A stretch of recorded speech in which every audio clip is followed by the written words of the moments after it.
Yes, people, welcome back to Let's Talk Premier League. It's Tuesday night. It's the Arsenal show.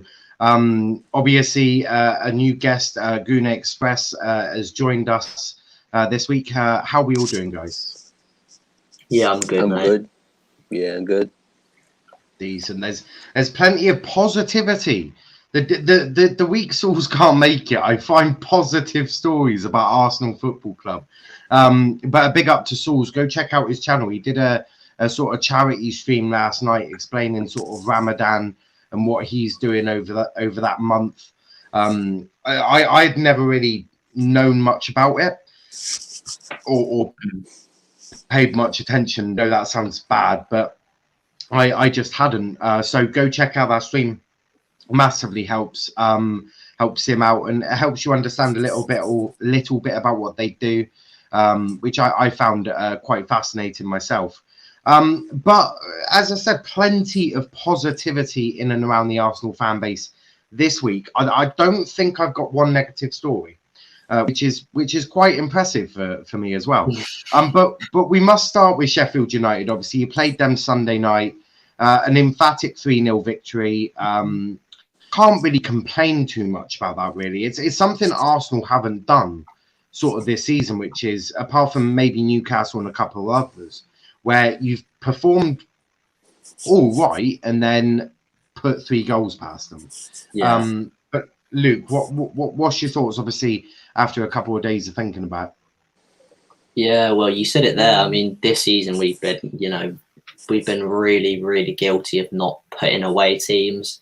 And, we weren't really the best yesterday. We played some good football here and there. We dominated the ball, but we were still very sloppy at times. But, in the end, we managed to stick 3 past Sheffield United. Well, I know a poor side, but listen, it's not like it's an embarrassing thing.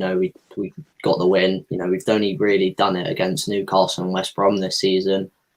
We look at the games. We struggled against Brighton, only beating them 1-0. We drew 0-0 with Palace as well.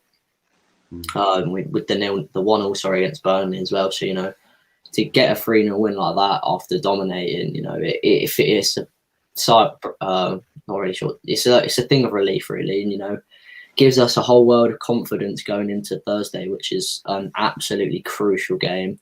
I know we'll talk about it later, but it's a big win, and it's good to see Martinelli getting back on the score sheet again. Yeah, 100%. Obviously, Martinelli did play Sunday, something that Arteta's not really done, and has faced a lot of criticism, and we will get into that. Obviously, Arteta spinning something that's probably sending half your fan base into a meltdown right now. I don't know what they're going to do, but I presume a lot of anger from what he said. But what about you, Gunnar? Obviously, I haven't spoken to you about Sheffield United. What were your thoughts over the game? Well, I mean, yeah, obviously it's a positive result. Obviously, no one can argue that. But for me, it didn't mean anything from the beginning because Sheffield United, let's be honest, they're relegated. They're one of the worst teams in Premier League history in terms of points on the board. And some of their better players were injured, the likes of Sander Berg. So in terms of Partey controlling the middle, which is what we've given him a lot of praise for doing, it was also expected. So, yeah, it's positive. Yeah, I'm happy with the win, but it doesn't give me any more confidence for Thursday. It doesn't change my opinion on the manager or on the players. It's just, it's one of those where if we didn't win, it was embarrassing. Like, it was one of those games where we have to win. There's no excuses. The second team should go there and win. So, yeah. I mean, even then, we missed a lot of chances in the game. Like, we scored 3 goals, but Lacazette probably had another 2 opportunities to score. So, it still wasn't, a 10 out of 10 performance. Yeah, 100%. Quick question. Are you Arteta in or Arteta out? I'm Arteta out. I've been Arteta out since the Aston Villa 3-0. I needed Sauls today. I needed it. I needed that energy because Sauls isn't really Arteta in. He's like, the board are a bit shit. The people in place are a bit shit. So what's really the point of sacking a manager to do that? And it's an interesting debate. It's not as clear cut for me as the Ollie in or Ollie out debate. Because obviously there are similarities, but United do seem to be a bit better in the boardroom spending money than Arsenal. Arsenal are very, in my eyes, poor at doing that. So it's an interesting debate. I don't think Arteta is the right guy. I think there's a lot of things in terms of his man management that leaves a lot to be desired for. And if he goes out against Slavia Prague, then inquest is going to be huge for him. But I suppose the one positive that's coming out of Arsenal at the moment is that Balogun has actually signed a new 4-year deal, which is quite remarkable, really, considering that all year we've been hearing, oh, he's off to Leipzig or he's going to Germany. He's not happy. He's not getting play time. He's better in Nketiah. Why are we using Nketiah over Balogun? Plenty of rumours going around, but he's finally put pen to paper on a 4-year deal. Luke, what's your thoughts on that? Buzzing, really. I think I touched on it briefly in the Arsenal show the other week, or I think I did it on the M5 show. But yeah, it's something that we have failed to do in the past. Is get these youngsters tied down. You look at Daniel Marlon, Ismail Benasser. There are players like them that we've let go. Gnabry that we've let go, and Balogun's not one I would like to see go because we do have a lack of young strikers. We have Nketiah, who's awful. No disrespect to him, but he is just not good enough. And Balogun seems like a really promising young player, so I'm happy that he signed the deal. And after all this fiasco, it's good that we've managed to convince him to stay. Yeah, 100%. What about you, Guna Express? Thoughts on Balogun's new 4-year deal? Well, since the whole, obviously, the contract negotiations and how a lot of fans were thinking he wasn't going to stay, I was always positive. I always thought he was going to stay because I know German football. I watch a lot of it, and he wouldn't have done well there. I've watched a lot of under-23s and obviously a lot of him play for them, and he just wouldn't. I don't think he'd have fit them very well. And obviously, the rumours recently were that he was going to go to Bayer Leverkusen, not even Leipzig, and even then, they don't play attacking football in the way he would want to play. So I think, again, for me, it was the club trying to make him look like the bad guy, because we were saying that we were told that he wanted 100k, and then it went to 40k, and then it went to 20k.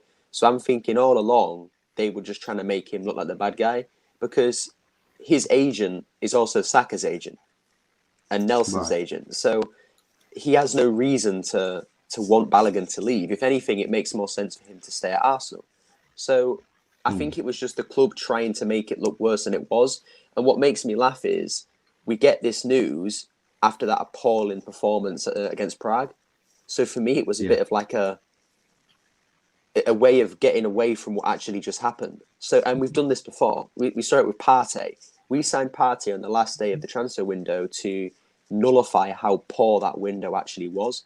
So I wouldn't be surprised if he didn't sign the contract months ago, but we've just saved it for a moment like that Prague game, because it's how we are. It's how we run as a club. We're that poorly run that we genuinely do something like that.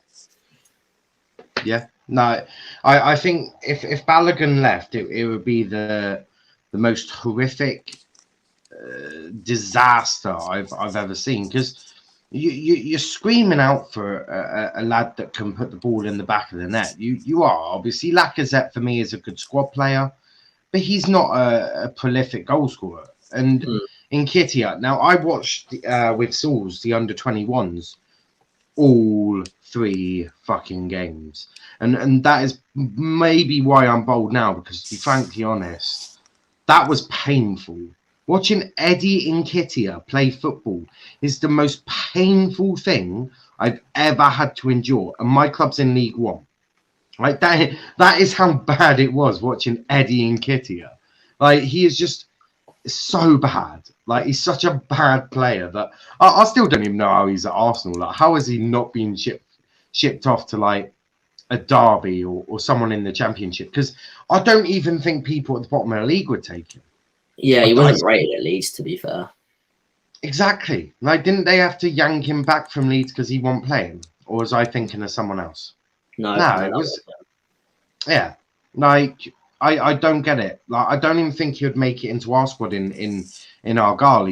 I just don't rate him, and it's going to be a tough one for Arsenal to get off their books. But now Balogun signed this new deal, obviously Arteta can't use the excuse of, oh, well, we're waiting for the contract to be signed, blah, blah, blah. Luke, do you expect to see Balogun starting games before the end of the season in the Premier League? Not starting games, but I would expect to see him in the first team once the deal's signed. I think the only reason he wasn't in the squad for the Prague game and the Sheffield United game is because the deal's not signed yet.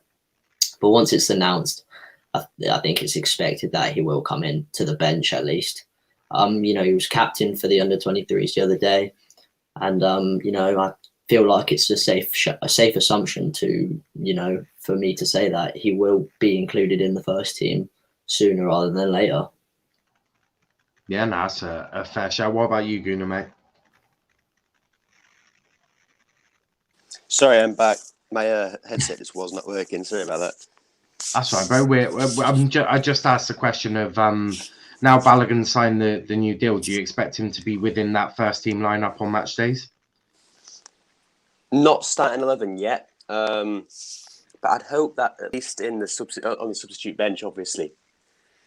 Yeah, it's difficult because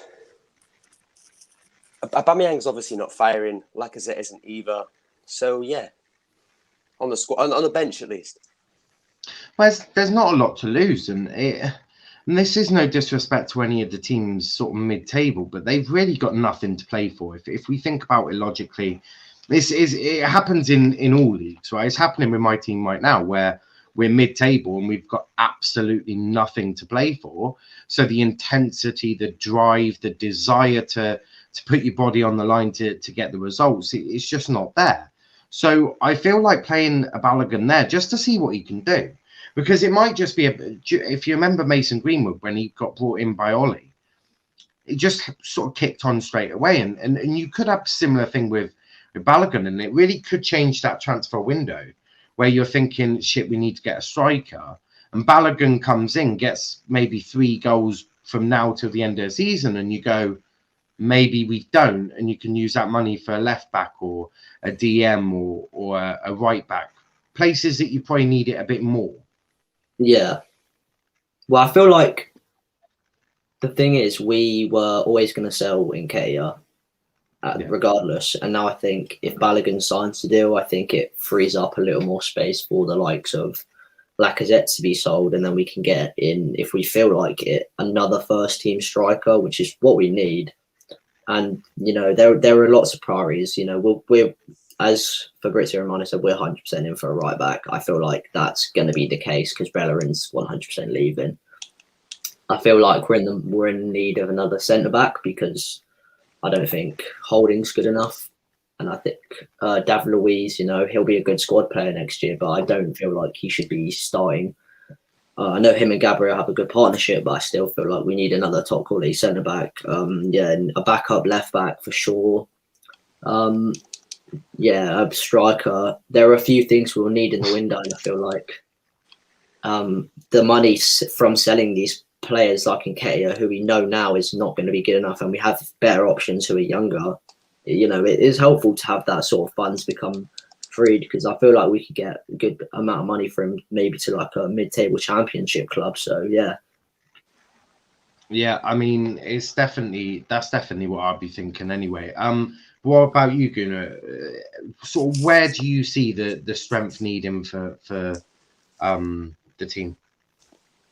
Well, right back's definitely obviously an option because Bellerin just is not good enough. Let's be totally honest.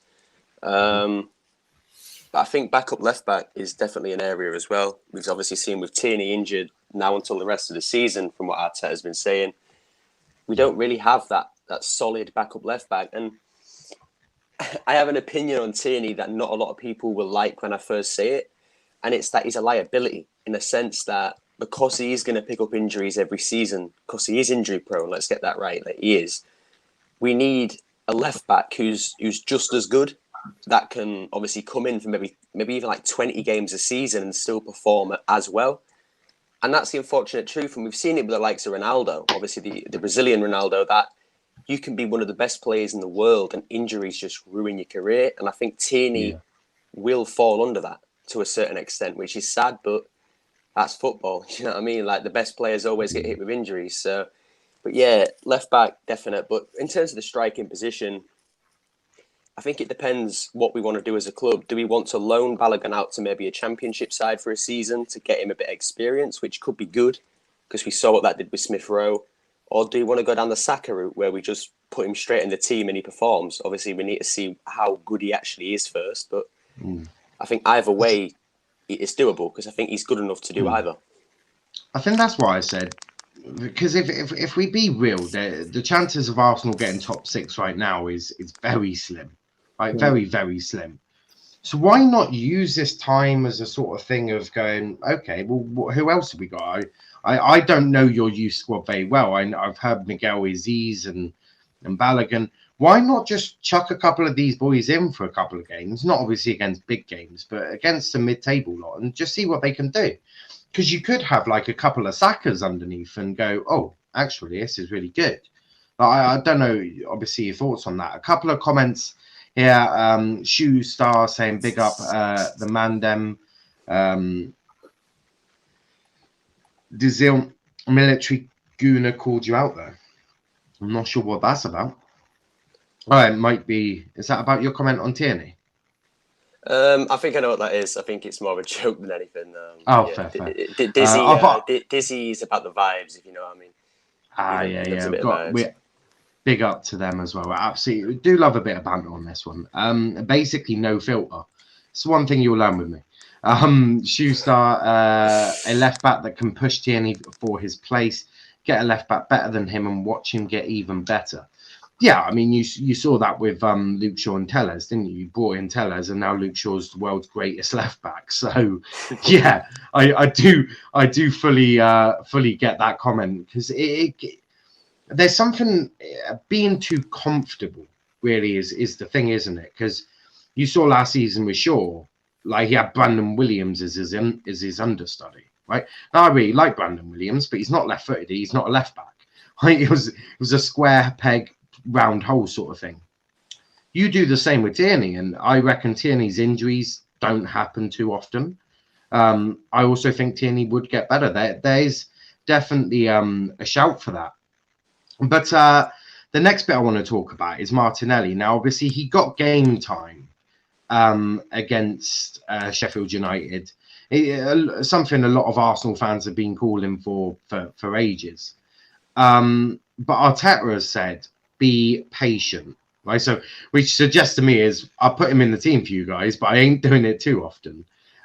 Luke, what's your thoughts? Like, apparently Arteta was really shouting at him, seemed quite pissed off before he scored his goal.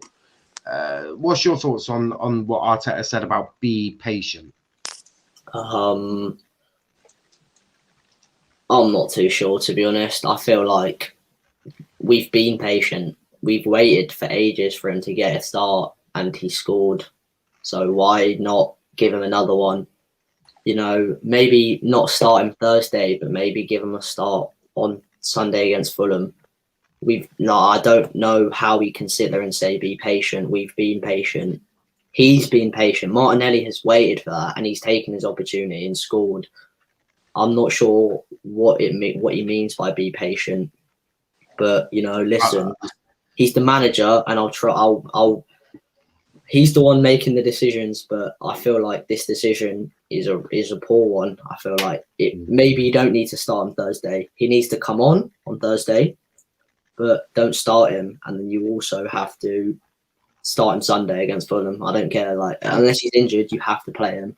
And for longer than 10 minutes, because I've never seen a player be able to make an impact within 10 minutes. It's just not heard of. You do need you need 10, 15 minutes to get into the pace of the game, let alone make an impact. So it's one thing I've been very critical of. It's one thing Arteta's made, been poor in is his timing of substitutions at times. Like, you want to make. They're all like that, though. They're all like that. Ollie's like that. Arteta's like that. What Lampard was like that. What is it with these bloody young managers and the timing of their subs? It beggars belief, really. But Guna, what about you? What's your thoughts on Arteta telling you to be patient about Martinelli? Well, I love Martinelli, and I get all the fan base obviously loves him, but when he first joined us from Ituano, from Brazilian fourth tier, a lot of people were saying that we're wasting money on him. He's not going to be as good as we expected, and I gave him that chance to show us. And I remember the first game he played in the American tour, he scored in his debut. And just watching that goal again, I watched it recently. You can just tell from that moment he was going to be something special. This ain't just that one little Brazilian kid who's going to be half decent. He's going to be world class. And for me, everybody says that it's experience. He doesn't have the experience just to come back from an injury and instantly get back in the team, but he does, because he's one of those players where experience just isn't a thing. He just completely ignores it. He was born with experience, kind of thing. And yeah, I don't trust Arteta in anything. I'll be totally honest. I don't even watch his press conferences because half the stuff he says is just lies. Like, he says that Martinelli is the future number 9 for Arsenal, yet he keeps playing him left wing. And I get why, because we don't have a solid left winger right now, but play him up front. Even if it's like one game every season, or like one game, between now and the end of the season, just one game up front. And I don't see him doing it. And I agree with Luke that he should play on Thursday, but I'd actually start him because for me, he's one of our important players. I'd actually relegate Lacazette to the second team in a sense, where he plays against Fulham and Sheffield United and these sort of games. Martinelli plays the important ones, and I just don't see Arteta doing that. And again, I agree with Luke that the patience thing's rubbish, because you've been patient for like 2 or 3 months now since he's come back from injury, and we've been getting all these excuses saying that he's injured, he's unfit, this and that, and the whole time he's been fit, he just hasn't played, because Arteta's confirmed that. So I'm pretty sure I saw a video of him doing an overhead kick in training once. Yeah. And I can't remember who it was that said, oh yeah, but he couldn't, he might not be like fully fit. And I'm like, I don't think many people do bicycle kicks in training if they're not fully fit. Like that's just me as a person. I just don't see it. Shoestar saying, Lo Arteta rewards informed players by giving them a rest. Yeah, Arteta is. This is why I don't trust him. He's just a bit clueless. Like he gives off that vibe of not really knowing what he's doing. And I know if Sauls watches this back, he's gonna be like, I think that's a bit harsh, but no, it's true. I just don't think he offers what an experienced manager would do. I think it should have been Carlo to Arsenal, Arteta to Everton. That would have been a more sensible option, but Arsenal losing out on a top class manager that could have really done some bits with Arsenal. But it's one of them. But you're both in agreement that Martinelli should start, but where should he start? Should he start up front? Should he start on the left? Like, what's your thoughts? I'm not sure. It kind of depends. Well, the thing is, for me, I have 2 ways I go about doing a lineup. I go for what I would line up, and then I go for how I think Arteta will line up. So how I think Arteta will line up is he'll keep Martinelli on the bench, and he'll go. He'll probably keep Pepe on the right. If Saka's fit, he'll play him number 10. If not, then if either one of Saka or Smith Rowe is fit, then he'll play one of them in the 10. Then he'll have Aubameyang on the left and Lacazette up front. But I would prefer to see, if fit, Aubameyang on the right with Martinelli up front, because I don't think Aubameyang and Lacazette work when Aubameyang's on the left and Lacazette's up front. However, but like I said, you kind of have a general feeling of how you feel like Arteta's going to line up, and it's never really what you want it to be. Yeah, that's a fair shout. What about you, Guna? Would you start him up top or on the left? Well, I see him as a striker, personally. I think, he can play winger, but again, if you're watching some of his goals from last season, he hit double figures in goals playing up front, which for me was quite impressive, because he didn't get that many games, even under Emery. But he just looks like more of a striker. Like, he has that positional awareness in the box. Like, we saw it against Sheffield United. Everybody's saying that the goal was just a tap in, this and that, but watch it back. Like, his positioning is world class. He knows where he needs to be, where it's going to rebound, and he's there. And not many strikers can actually do that.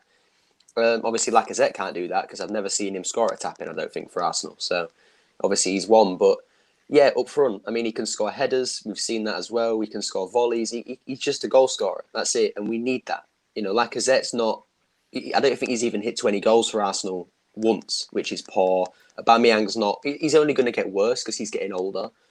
And Martinelli, just for me... And Arteta said it. He wants Martinelli to play up front. But like Luke said again, Arteta, he'd play Willian over Martinelli. We've seen him do that. So I just don't get my hopes up anymore. I just instead get frustrated when we lose. And Martinelli, I think, could have made a difference. That's what frustrates me the most. Yeah. No, I would agree with that. Willian, I just don't understand that signing at all. But I suppose aging Chelsea player fits philosophy of Arsenal at the moment. Show saying, I believe Arteta has guarantees that he will be Arsenal manager next season, despite what happens. So Arteta has put Martinelli and Balogun as next season projects, as Saka and ESR are this season's. What do you two make of that comment? You know what?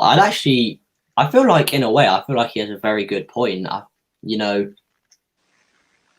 think, Arteta does like it. He, as much as everyone likes to push the narrative that Arteta doesn't rate the youth, I think that's not true in any sense.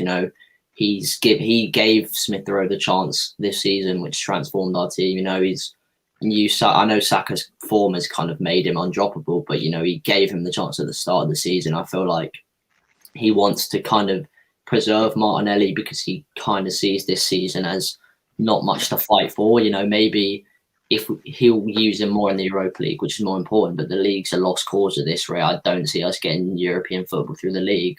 So because he wants to keep him so he's 100% fit and ready and, trained in the number 9 position for next season because that's what he wants to use him as. And I feel like, it's a great point. And I feel like, yeah, I can't agree with it more, to be honest. Yeah. What about you, Gunnar? What do you make of that comment? I mean, yeah, it makes sense. And the bit about Arteta knowing that he has safety, I think he does. Romano actually said it the other day that even if we get knocked out on Thursday, he's still going to be in the job next season, which annoys me because it's a false sense of security in a sense that he now has no motivation in terms of pressure to win anything, which that's a different topic. But yeah, it makes sense. I mean, I just hope it makes sense because if he doesn't use Martinelli and Balogun next season, I definitely see Martinelli leaving. A lot of fans say that, he'll never leave, this and that. He will because he's a footballer, and at the end of the day, this is his job. I think people forget this nowadays about footballers. This is a job. It's obviously a passion, but they get paid for this. This is their living. If he's not progressing in his career at Arsenal, he will leave. We've seen it even today. There's no loyalty anymore in football. I don't know if you heard, but the Frankfurt manager, who's doing better than Gladbach, has left to go to Gladbach. There's no loyalty in football nowadays. It's all about money. And if Martinelli is going to get offered more money, say a Real Madrid or a Barcelona, he's going there. That's it. I see him going to one of those clubs, and we've got to play him. That's it. That's the bottom line of it. He's one of those players that wants to be played. He wants to win Ballon d'Ors. He wants to win Champions Leagues, and we have to give him that. We have to give him the opportunity to win those things. And right now, we're not giving him those opportunities. So, yeah, I mean, if I see an Arsenal player win Ballon d'Or, I'll be beyond shocked. I think I'd lose. I think I'd have to. I'll lock myself in a dark room with a crate of beer and just think, what the hell. Show saying, just look at City, Foden at City. All City fans were begging for him, but because Silva was there, he held him back. Arteta has been taught this. Yeah, look to what both of them comments there. I agree with both of them. He firstly, he's been taught a lot by Pep, and secondly, yeah, Balogun and Martinelli are next season projects, but Martinelli needs to be playing. He's that good. A lot of people had that debate between Greenwood and Martinelli. Greenwood is now currently heads and shoulders above Martinelli because Greenwood's been able to play an entire year of first team football at Manchester United. So that's what's happening now because Martinelli's basically had Arteta not playing for an entire year, even though he's been fit for a good half of it. He's now stalled in his development. It's now going to take him even longer, and he's going to have to work harder to get that to where we need to be. So Arteta has got a lot of explaining to do if Martinelli doesn't sort of reach to the promise that everyone expected him to get to. And yeah, it'll definitely be an interesting one. But what I want to move on to next is Lingard. There are reports that Arsenal are chasing Lingard. Now, again, this is not to be disrespectful, but if he's Lingard, right, and he's got West Ham and Arsenal, like West Ham offer him Europa League, let's say, Arsenal offer him nothing apart from that it's Arsenal. Now he won't really care about that. He's a United boy, isn't he? Where do you think he'd go? I think he'd go to West Ham.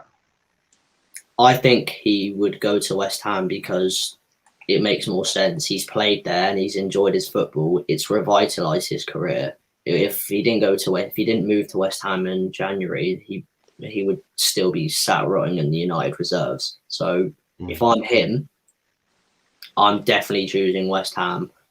Not only that, but I wouldn't want him at Arsenal. I don't care what form he's on now. How do you know he's gonna I don't think he'd fit our team, to be honest. I feel like at West Ham, we played very different. They have a good style of football. We don't have a style of football at all.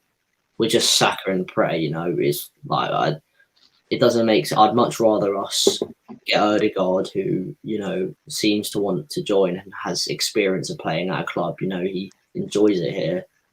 Whereas Lingard, he wouldn't choose us over West Ham anyway. They can offer European football. He's played there and he loves the club. They've helped his career massively. So I don't see why he would choose us. Also, I'm not sure if United would be too keen on strengthening Arsenal. That would be something that if I was United, I'd be like, do we really want to be doing that? You'd probably have to pay an extra bit of money for him as well. But what about you, Guno? Would Lingard be a player that you want at Arsenal? I mean, at least he'd stop doing the Millie Rocker at the Emirates against you. No, I wouldn't. I think he's getting hyped up too much. Obviously, there's been links to the likes of Real Madrid and stuff recently, and I don't believe them. But for me, it's not particularly that he's a great player. He is obviously a very good footballer, but he's not as good as he actually is at West Ham. And what I mean by that is I think West Ham play perfect football for him. They couldn't play better football for his ability. It's that openness. It's giving him all the space he needs, giving him all the time he needs to do his magic. And any footballer can do that. If they're playing in the right system, they can be really good. In an Arsenal system, an Arteta system, I don't think he'd work. I think he'd be a flop. And again, why would United sell him to us? They'd make us pay more money, because I genuinely think West Ham will be a relegation candidate next season, and that's just me. But they're not going to be as good next season. So Man United will know this. They'll see it as, we get rid of Lingard, we get some money in, we can maybe try and get a Rice with that money, and they fail. They go down the table while we stay at the top. So for their business, it makes sense. And for Lingard, if I was him, I'd go to West Ham. I would not go anywhere else. Yeah, no, I totally agree. Because at the end of the day, United desperately need Rice. It improves their team. West Ham could do Lingard. I don't think West Ham will be relegation candidates next season. I do see them dropping off. There's no doubt about that, especially if they get European football. I just don't think their squad is big enough. It makes sense, and it makes sense as a business point of view to cash in on Rice now, because he's in some of the best form. He's not had a bad game since I've started seeing him watch. But West Ham are in the best position they've been in since I can ever remember. So it makes a lot of sense to cash in on Declan Rice now. She'll get more money. And that for me, being West Ham, it makes more sense. If you keep Declan Rice, you drop down to, let's say, 10th or 11th, you don't get as much. Because it's Yeah, but you've not got European football, and Declan Rice wants European football. So it makes sense to cash in on him. It also makes sense for Lingard to go to West Ham because when Arsenal play, he'll have the same issues he has at United, which is a low block and teams sitting back and not letting you have that space. It will suffer the same issues that he had at United. So it makes no sense. Dizzy saying, I'm Ghanaian. Remember what Suarez did to us in the World Cup? Yeah, Arsenal taking Lingard is like Ghana taking Suarez. Yeah, I'm guessing he's not too keen on it. Neither is Show. Nah, you're right, it's like signing Hitler. I mean, I don't quite think it's that far. I don't just Lingard to Adolf Hitler. Yeah, I'm not sure we can really compare Lingard to Adolf Hitler. I think you can compare UA from FIFA to Hitler, but not Jesse Lingard. I think that's a step too far. Dizzy saying exactly, but I'm not having it. I only put this story in because I saw it and I was like, it would be interesting to see what Arsenal fans thought of it because I mean, I know United fans are going to be dead against it.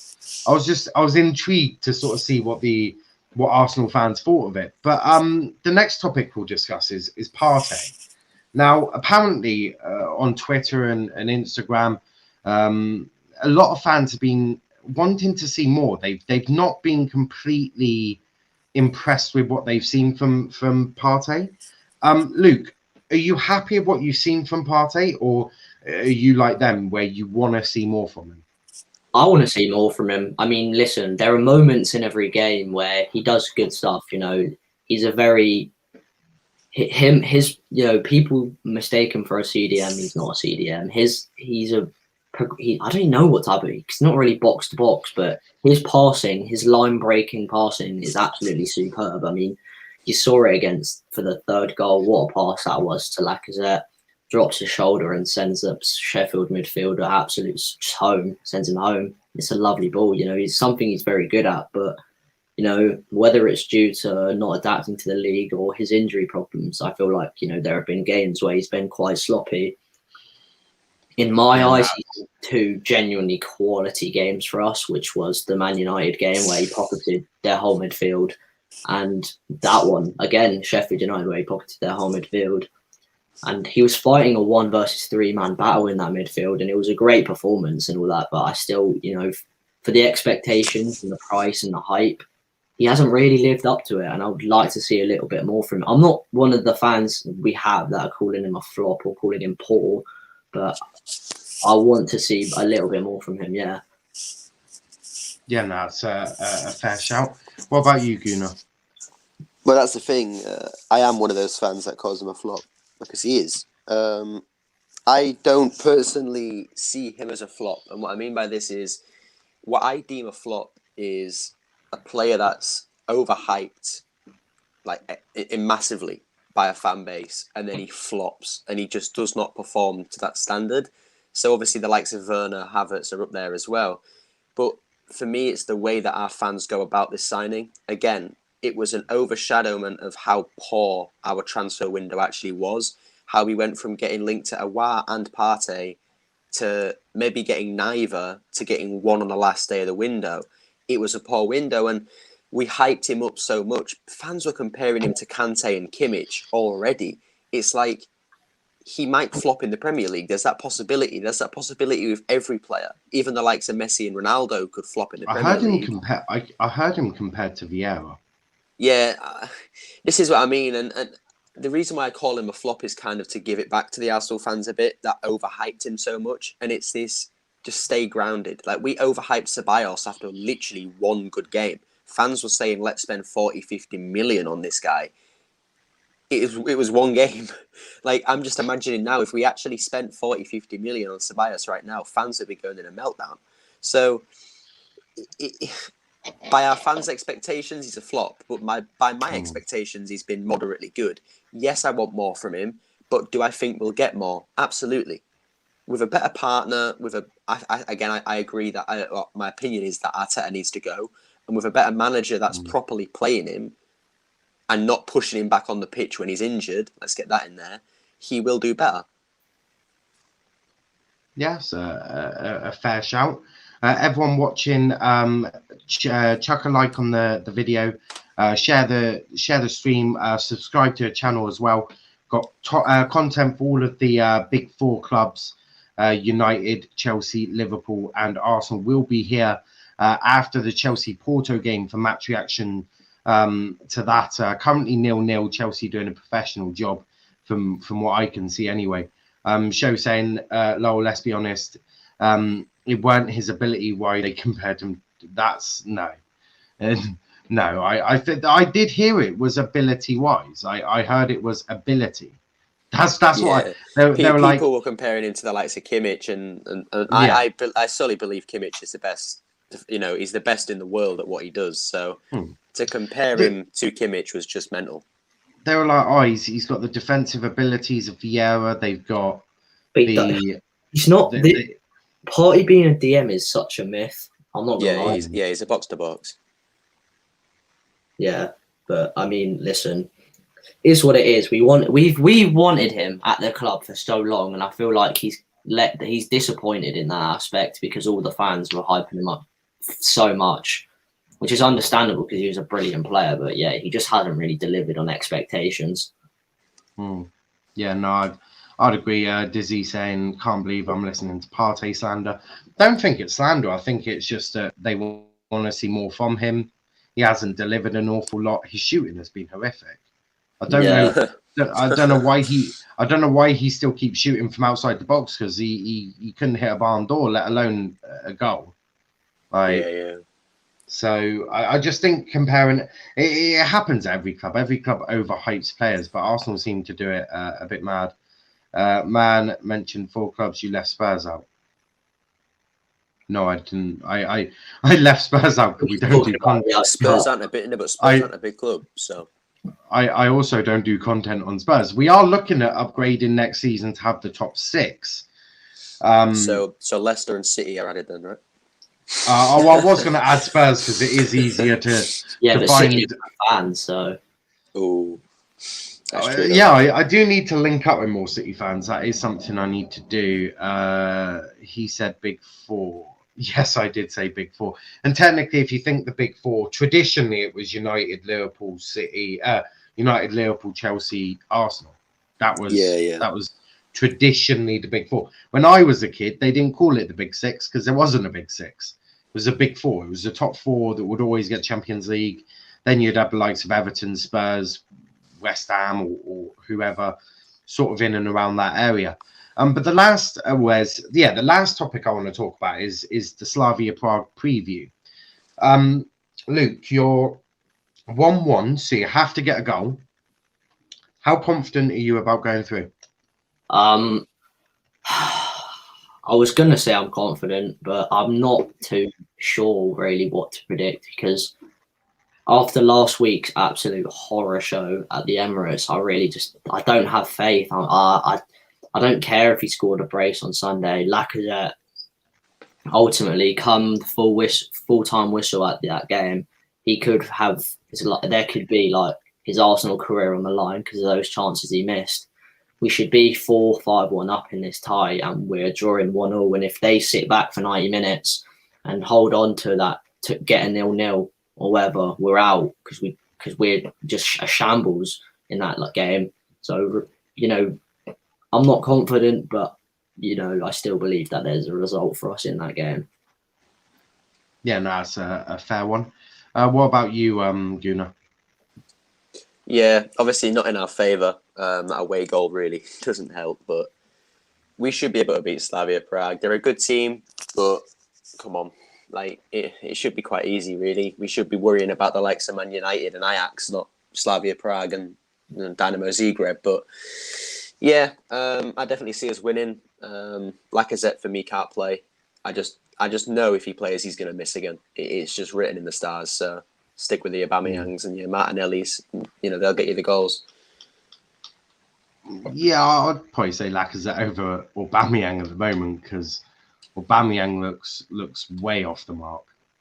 I just think with Prague, he'll do better because they play a really high line. So balls through the middle. You know, we saw it with Lacazette. He literally just nicked the ball from the player and he was one-on-one. And I do think Aubameyang's scoring that. I think he has that pace that Lacazette doesn't have to outrun the defender.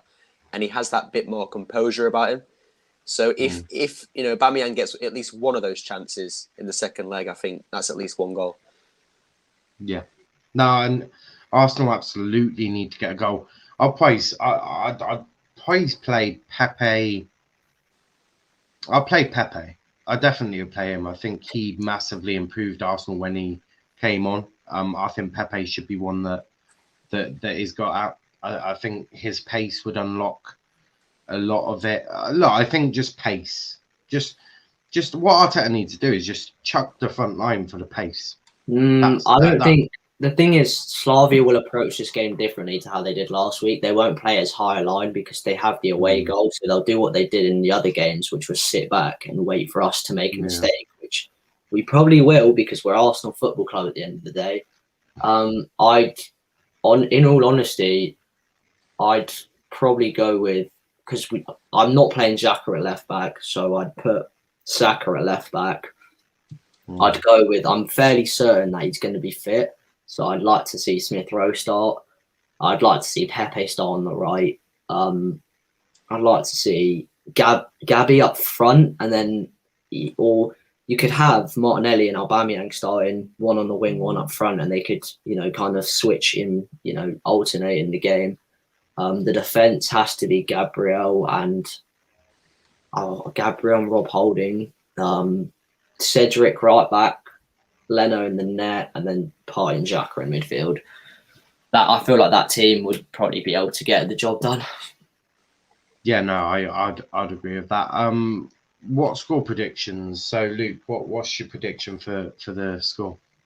I feel like we're going to be able to scrape I feel like we're going to scrape a 2-0 win somehow.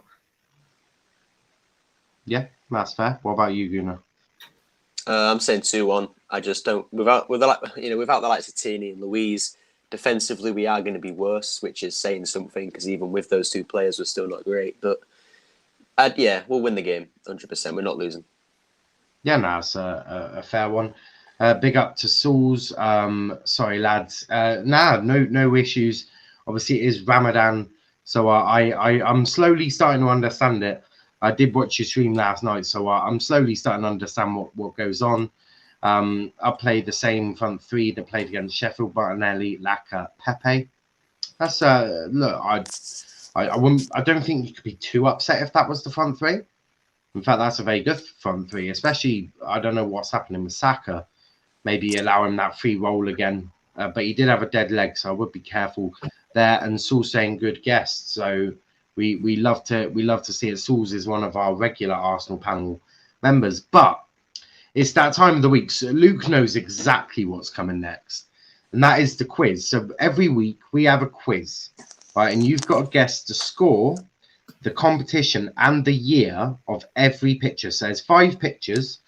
You've got to guess the score, the competition, and the year. The United boys, the Chelsea boys, and the Liverpool boys all have one. And then at the end of the week, we total up the scores, we post up the scores. Then at the end of the season, we'll total up what everyone's got to do. We're going to have a big quiz at the end of the year. We'll see which set of fans know their club most. So we'll start with picture number 1. Sauls is saying, "Do not let me down, please." I got you. Luke, I got you. Luke has been told not to let him down, but. Picture number 1. They are my videos. Right. This is picture number 1. Oh, I know. 5-1. 5-1. West Ham away. Premier League. That was what season was it though? I feel like it might 17-18. I think it's earlier than that. Is it 16-17? It might be 16-17. Yeah, you could be. I think you're spot on there. To be fair. Yeah, I know we won 5-1. Alexis Sanchez hat trick. 50. I'm happy. I'm happy to go 16-17. So what's the exact year? You know this, Luke. It's got to be the exact one. Oh, it's the exact oh boy. Oh no. I'd go 2016 personally, Yeah. but I'll go with that. Right. So, picture number 2. I feel like we drew this game. That was stats 17-18 because I know that was Lacazette's first season. But yeah, it's at the Amex, in it. Yeah. yeah.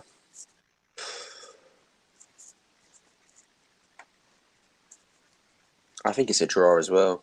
I don't know what score though. Maybe 1-1. Well, did we lose this game?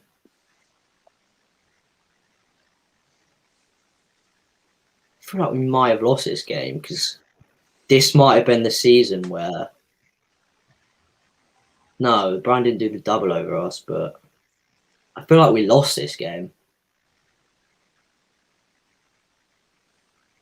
I feel like we lost. I have no idea. I'm kind of lost on this one, to be honest. It's 17-18. It's 2018. I know that because I remember the home result was the first part of the season. I feel like we lost it 2-1 as well. So it's Premier League 2-1 Brighton 2018. Shout. So, picture number 3. Oh, why? Oh God. Why have you done this to us? I put Barcelona in last week, United with Van Persie this week. Just wait till wait. You'll see the picture of A2 coming up soon. I don't know why I like inflicting punishment on the Arsenal fans for some reason. If it's Baku, I'm gonna break down in tears. This is 2012-13. Right. It was 2-1 exactly? United, I think, wasn't it? Yeah. Wilshere got sent off in this game, if I remember. I'm happy to go 2-1 United. But what part is the problem? The year, I think. Yeah, what year? Well, I'd say 20. Oh, I don't know. Yeah, Was it the first game we played against them or the second game of the season? That's the question. I'm trying to think. There's a Van Persie penalty. Did we do? I don't think we did lose this. I think we did. I think it was 2-1. I think we drew 1-1. I feel like we drew 1-1. Drew 1-1. Because I think this was the game where we went 1-0 up. And it was, we went 1-0 up. Yeah, actually. I'm thinking the wrong game, aren't I?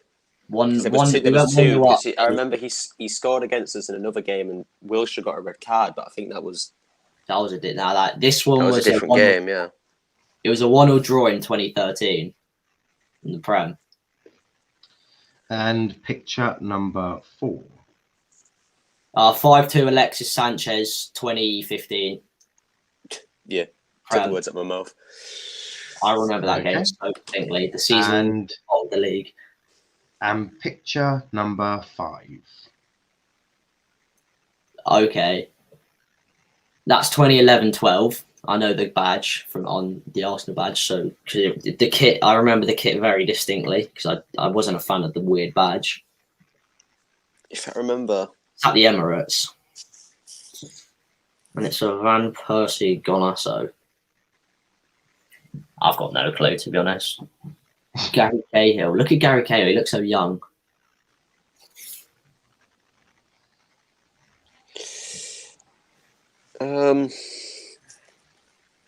Was it 0-0? I know it looks like he's scoring, but 11-12. I swear that game was 0-0. I swear that game was 0-0. 11-12. It could have been. The problem is, are we home or away? It looks like the Emirates. I think it's the Emirates because there's the red on the stadium behind it. But I feel like it might have been 0-0, to be honest.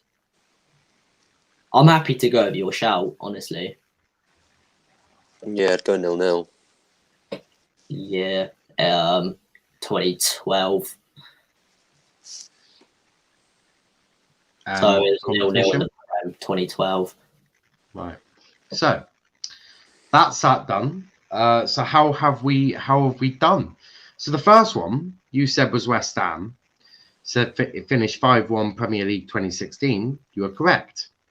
The second one you said was Brighton. Now you were umming and ahhing, weren't you, between did we lose it or did you draw it?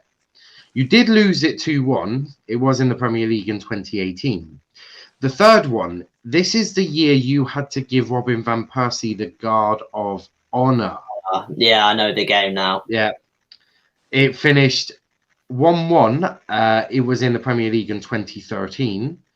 The fourth one was, in fact, Leicester 5-2 in the Premier League in 2015. Never forget that Now, game. the last one, is that a picture of Robin van Persie scoring? That's the question. I can confirm it. Wasn't.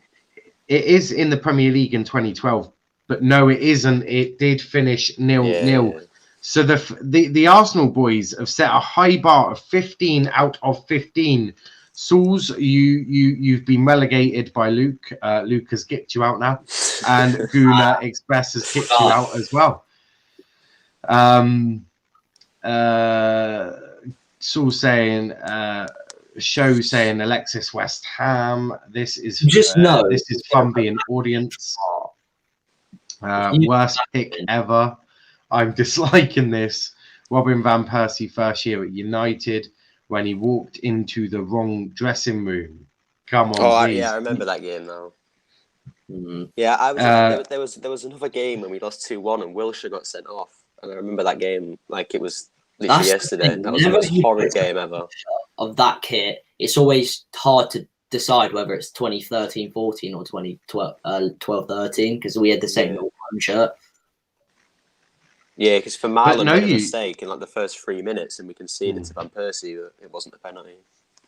Yeah, you did get maximum marks as well, so that's pretty impressive. Now I need to work and get pictures of the same years for the other boys, so no one can accuse me of cheating. But we have come to the end of the Arsenal show. Been a great show, obviously, with Luke and obviously Guna Express on his debut. But before you all go, make sure you smash the like button, you subscribe to the channel with notifications on. And Luke, where can they find you, bro? At Luke AFC on Twitter, and you'll find me. No, you'll see me later bragging in the group chat. Absolutely. I wait to see what the others say. And what about you, Guna? Where can they find you, mate? Yeah, I've got a channel, just the Guna Express, and then on Twitter, just at Guna Express _. It's just below my picture on the screen. Absolutely. Everyone go check him out as well. Big up to Show, who's been in the comments. Really appreciate it. As I said, we'll be back in 1 hour to do match reaction with the Chelsea lot. Obviously, they're currently playing Porto. Second half is just about to start now in a bit. So yeah, a huge 45 minutes for Chelsea. We'll be back here, as I say, at 10 p.m. with match reaction to that. We got Winter Surfer, we got Shah, we got Real Chris, and we've got Shed End. So a great panel for that one. But a big thanks to everyone watching.